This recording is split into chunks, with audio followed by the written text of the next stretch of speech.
ശ്രീ പദ്ധതിയിൽ നിന്ന് കേരളത്തിന് പിന്മാറാനാകില്ലെന്ന UDF സർക്കാരിന്റെ വാദം പൊളിഞ്ഞതോടെ വിഷയത്തിൽ UDF യു-ടേണിന്റെ പാതയിലാണ്. പദ്ധതിയുമായി മുന്നോട്ടു പോകുമെന്ന UDF കൺവീനറുടെ വ്യാഴാഴ്ചത്തെ പ്രതികരണത്തിനു ശേഷം ഇന്ന് രാജ്യസഭയിൽ അബ്ദുൽ വഹാബിന്റെ ചോദ്യത്തിന് മറുപടി എത്തിയിരിക്കുന്നു. പദ്ധതിയിൽ നിന്ന് സംസ്ഥാനങ്ങൾക്ക് പിന്മാറാമെന്നും പിന്മാറുന്ന സംസ്ഥാനങ്ങൾക്ക് PM ശ്രീ ആനുകൂല്യം മാത്രമേ നഷ്ടമാകൂ എന്നുമുള്ള കേന്ദ്ര വിദ്യാഭ്യാസ സഹമന്ത്രിയുടെ മറുപടി എത്തിയതോടെ കാര്യങ്ങൾ ഏതാണ്ട് മാറി മറിഞ്ഞിട്ടുണ്ട്. PM ശ്രീ പദ്ധതിയുമായി മുന്നോട്ടു പോകാൻ UDF യോഗത്തിൽ തീരുമാനമെടുത്തിട്ടില്ല എന്ന് മന്ത്രി PK കുഞ്ഞാലിക്കുട്ടി വ്യക്തമാക്കി. മുസ്ലിം ലീഗ് സ്വരം ഘടിപ്പിച്ചതോടെ PM ശ്രീ നടപ്പാക്കുമെന്ന് താൻ പറഞ്ഞിട്ടില്ല എന്ന മലക്കം മറിച്ചിലുമായി അടൂർ പ്രകാശും രംഗത്ത് വന്നു. ഏതായാലും ഇന്ന് രാജ്യസഭയിലെ സഹമന്ത്രിയുടെ പ്രസ്താവനയോടെ സംസ്ഥാന UDF-ലെ PM ശ്രീ വിഷയത്തിലെ ആശയ ഭിന്നത കൂടുതൽ രൂക്ഷമായിട്ടുണ്ട്.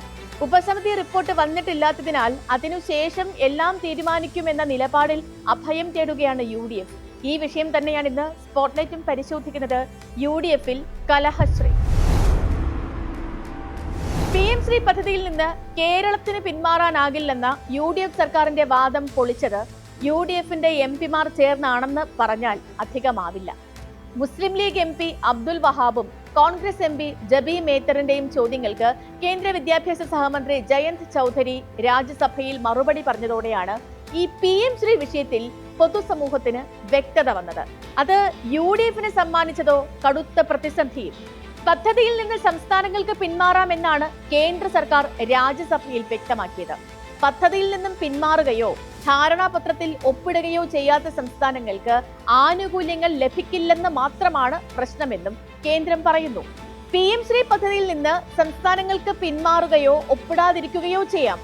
MOU ഒപ്പിട്ട ശേഷം കേരളം സ്കൂളുകളുടെ പട്ടിക നൽകിയിട്ടില്ല എന്നും കേരളത്തിന് ഫണ്ട് അനുവദിച്ചിട്ടില്ല എന്നും കേന്ദ്രം വ്യക്തമാക്കിയിട്ടുണ്ട്.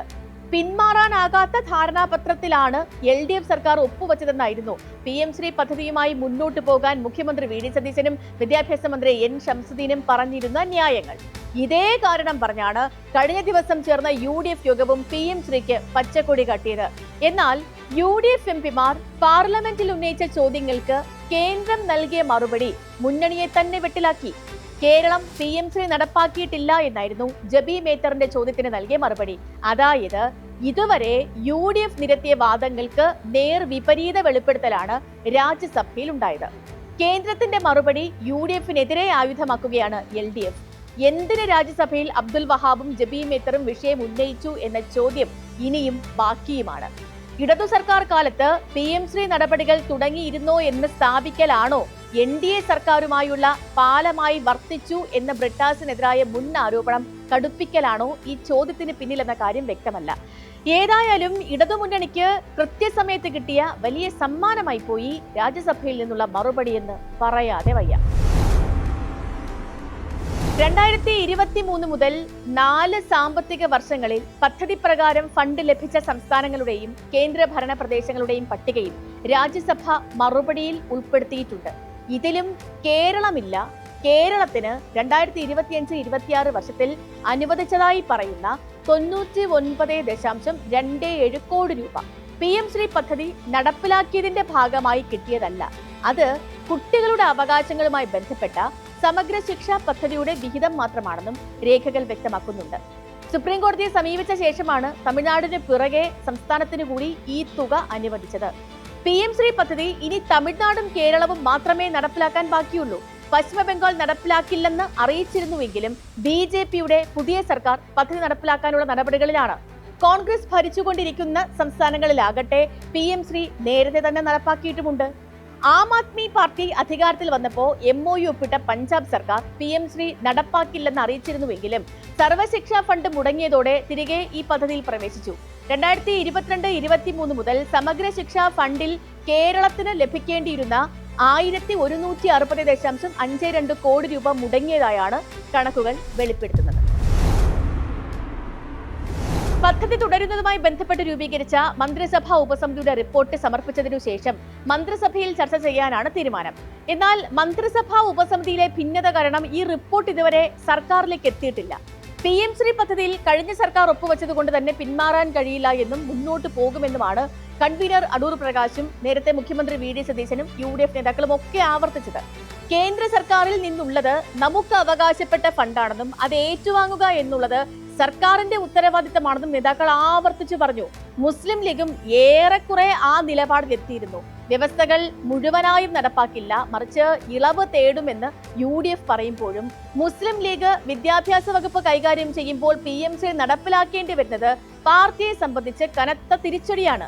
ഇതോടെയാണ് ലീഗ് UDF തീരുമാനത്തിനെതിരെ രംഗത്ത് വന്നത്. ഇതിനിടയിൽ PM ശ്രീ അറബിക്കടലിൽ എറിയുമെന്ന് പ്രസംഗിച്ച മന്ത്രി KM ഷാജി പിന്നീട് അത് കേവലം രാഷ്ട്രീയ പ്രയോഗം മാത്രമാണെന്ന് പറഞ്ഞ് തലയൂരുകയും ചെയ്തു.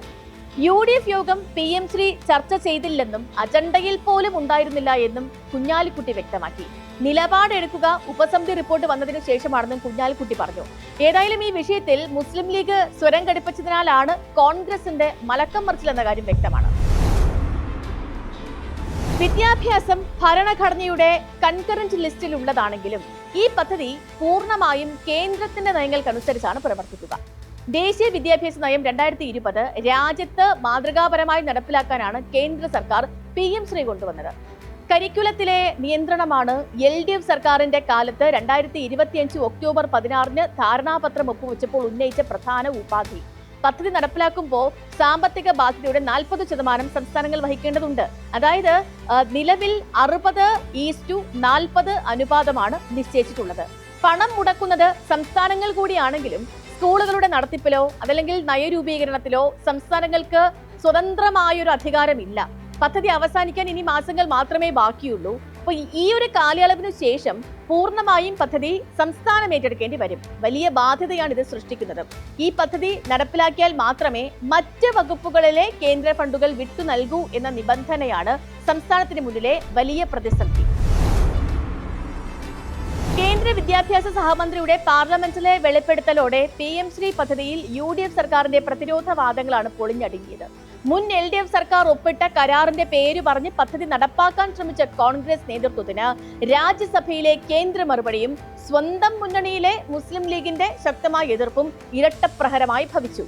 നിലവിൽ മന്ത്രിസഭാ ഉപസമിതിയുടെ റിപ്പോർട്ടിൽ അഭയം കണ്ടെത്തി താൽക്കാലികമായി തടിയൂരാനാണ് UDF ശ്രമിക്കുന്നത്. മുന്നണിയിലെ ആശയ ഭിന്നത പരിഹരിച്ചും കേന്ദ്ര സമ്മർദ്ദങ്ങളെയും ഫണ്ട് തടഞ്ഞുവെക്കലിനെയും എങ്ങനെ അതിജീവിക്കുമെന്നുള്ളതുമാണ് UDF സർക്കാരിന് മുന്നിലുള്ള വലിയ രാഷ്ട്രീയ പരീക്ഷണം. സ്പോട്ട്ലൈറ്റിൽ മറ്റൊരു വിഷയമായി നാളെ വീണ്ടും ഇതേ സമയത്ത് കാണാം.